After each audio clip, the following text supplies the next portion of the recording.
this is why you can actually retire sooner than you think. Today, I'm asking you, do you want to retire? And we're answering, what is retirement today? And I sure hope that it's not being a greeter at Walmart. That's working. Do you ever want to retire? Yes or no? In fact, we pose that very question to our audience, and I've got those poll results that I'll share with you today, and it is really interesting. But let me give you some perspective first so that makes more sense. What sets the stage for you being able to retire is when you reach the point of being job optional. At what point are you job optional? That's really a key turning point for you, and as soon as you're job optional, you might want to retire. All right, say that you need $12K per month to maintain your current or your desired lifestyle. That's $144K per year, inflation adjusted. Then once you've generated enough assets to provide that much income or more, you can retire. But you can't retire so soon that things will be iffy on whether or not you run out of money before you run out of life. The best way to avoid that situation is to build your residual outside of work income alongside you during your working years. And then you won't really have to guess on if your accumulated lump sum amount at the end is going to sufficiently produce an income for you later. Now, one definition I like for retirement is that you stop doing income producing activities that you don't want to do. All right, what you've done now is that you stop sacrificing today for some imaginary tomorrow. I mean, that in itself could be a second definition of retirement.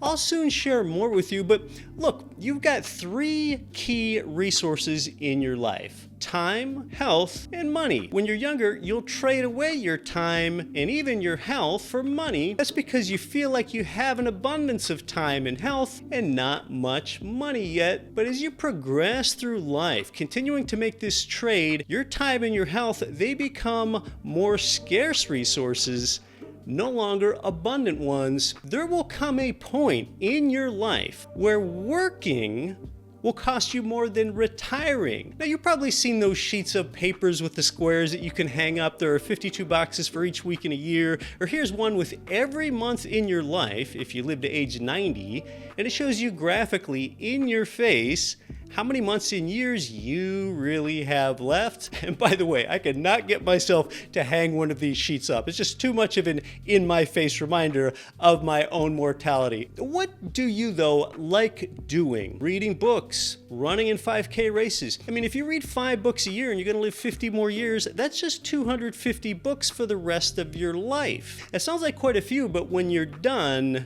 you're done. Do you have some best friends that you see, say, once a year? Do you, say, live a long ways from your parents and you only see them once or twice annually? Well, at this rate, you might only see your friends, say, 31 more times. And if your parents are older, what if you only see them 18 more times? Can you accept that? Now, this can get a little depressing, but what I'm helping you do here is identify what's important to you in life. A lot of people don't have any real hobbies outside their jobs, and people feel sad and unfulfilled, and they can never see themselves retiring when this is the case. And you might enjoy drinking with your friends, sure, but that's not a real hobby. Hopefully you have the ambition to know that there are a lot of things to do and you need the time to do it. Well, here's the good news. You are the one that's in control of your time on earth that you spend doing those activities or spending time with those people. Now, I was chatting with one woman about retirement and she told me she doesn't want to retire. Okay, but she justified her stance by saying,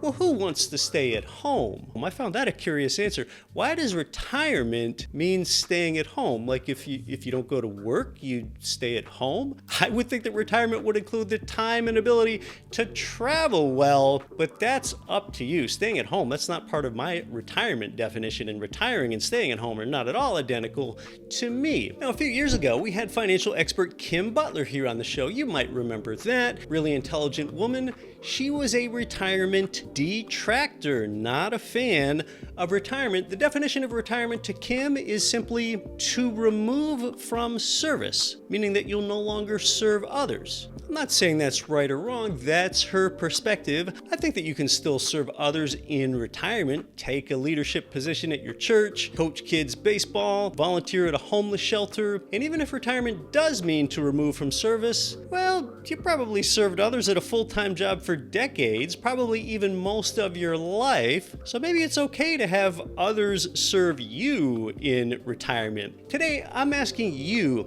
do you want to retire? And we're answering, what is retirement today? A few of the more formal definitions of retirement first before I continue here. When you Google the words, what is retirement? The word age appears after it as a fourth word, suggesting you might select what is retirement age. Well, the former boxer George Foreman said it best. It's not at what age I want to retire, it's at what income, to my point earlier. But the first Google retirement definition you'll find, though, is the time of life when one permanently chooses to leave the workforce. Okay, that's actually a good short definition. The traditional retirement age is 65 in the US and a lot of other developed countries. But in the US today, full retirement age, when you can collect complete Social Security benefits, is 67 if you were born in 1960 or later, and the earliest that you can collect benefits is 62. But do you know what the average monthly Social Security check amount is today? It is $1,767. Now that amount can vary a lot depending on the recipient type, but it gives you some idea that it's only a supplement to your other income, and a sad and paltry $1,767, that may very well be a motivator to make you want to invest well elsewhere. The old standard is that retirees need 80% of the income that they had when they were working, but we're more abundantly minded here at GRE. I'd like to think that your income could go up in retirement as you keep adding cash flowing assets. That has more to do with your income than a day job did. But in a recent survey of consumer finance, the mean retirement amount saved for all working age families, the complete family, is just $269K. Not per year as a retirement income, that's the lump sum to live off of. A pension is a defined benefit plan. The benefit is defined. A 401k is a contribution where your contribution amount is defined. So this pension, that's a predetermined livable amount that you are paid each year in retirement, and it's often based on the percent that you earned during your working years, say 75%. That's why most people like a pension more than a 401k. It's closer to guaranteed income. Pensions are about the perpetual income, not a lump sum where you just have to hope it lasts and you draw it down. But pensions are expensive, so the private sector really started phasing them out beginning in the 1980s. And really, in the United States, retirement used to mean turning 65 and drawing a pension in Social Security. That's what you hear your grandparents talk about. But for us, in younger generations, remember your 401k withdrawals, they must begin between age 59 and a half and 72, and you must begin paying tax on it at that time. Here's what can be concerning. There's been a flurry of research about advances in longevity. Some of the more optimistic ones say that if you're under 55 and you get to the age of 65 in good health, you're likely to live to be age 125 plus. Even if that comes partially true, you really run the risk of running out of money. So that tilts towards not accumulating a lump sum in retirement, but having an income stream from something like income producing real estate or stock dividends. And look, when you make the production of ongoing income part of your investment strategy, you don't need what many retirees think of as the 4% rule. You probably heard of that, the 4% rule. It's a popular retirement withdrawal strategy. It says that you can safely withdraw the amount equal to 4% of your savings during the year you retire and then adjust for inflation each subsequent year for, say, 30 years. Well, that imposes serious limits. That is synonymous with the life deferral plan, where you voluntarily reduce your income in your working years to participate in an employee-sponsored plan that isn't even designed to produce income until you're older, like a 401k. So you're trading away pieces of your 35-year-old self in exchange for a piece of your 75-year-old self. That is a bad trade. You're drawing down on the big pot you have saved for retirement. Instead, add income-producing investments for a decade or more, and you won't have to draw it down at this 4% rule limit. And you've got to, of course, figure out inflation. Those retirees that are tapping into one lump sum amount, like from an employer-sponsored plan, a 401k or a 403b type plan, they're sweating it. I mean, they really have to try to guess at the future inflation rate. A lot of times they assume 4%. But if you got income from real estate and say you do want to have properties paid off in retirement, I mean, you may not because the tenant services your debt for you, rents tend to stay indexed to inflation. So your residual rental cash flow is pretty well protected from erosion to inflation. I've got some good news for you. You might be able to retire substantially sooner than you think. That's because whatever age you are, most planners project your wealth from a lump sum that grows with compound interest. Compound interest is faulty, as we know. That's why in reality, so many can't retire today. And if you're new here, maybe you haven't heard a critique of compound interest. Its rate of return is degraded down after you subtract out inflation, emotion, taxes, fees, and volatility. Well, luckily for you, you have more than weak, impotent, and diluted compound interest. In addition to the residual income from something like rental property, you're going to have bigger lump sums than others because you had compounding leverage, not compounding interest. Even if you had zero rental income at retirement somehow, you've had the benefit of leverage all that time. So really then, who's funding my retirement? Oh, major banks like Wells Fargo and Chase and Bank of America. See, throughout your life, when you make 20% down payments on properties, appreciating at just 5% a year, this means you are leveraged 5 to 1 and you got a 25% return in year one of each rental property that you owned, for example. And as any GRE devotee here knows,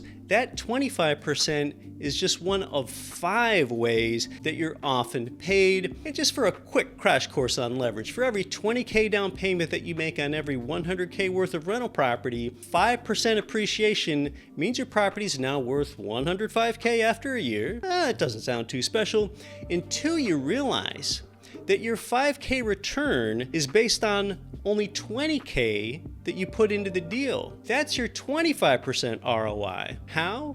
Leverage. You got a 5% return on both your 20K down payment and the 80K that you borrowed from the bank. You got the return on both. Wells Fargo, Chase, or Bank of America, whoever your lien holder was, they did not. You did.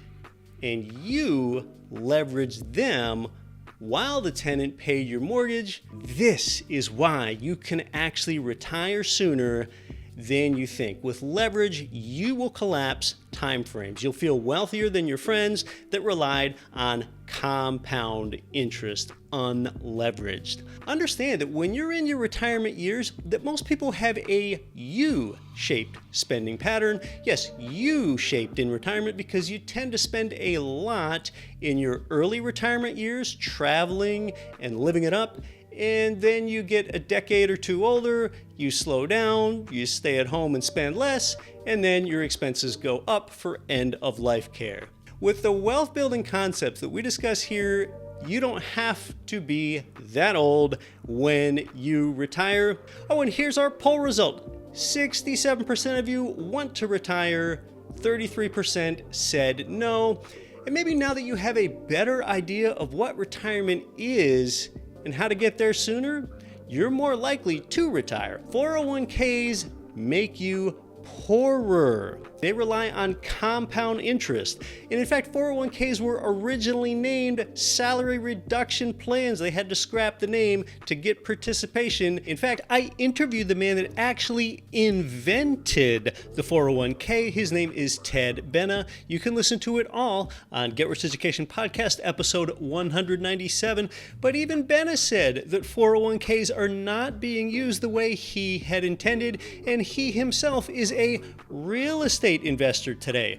401ks are faulty. They rely on reducing your salary, they rely on compound interest and lump sum based retirements. That's why they failed so many people today. Just look at the real life results. You can watch more about that right here.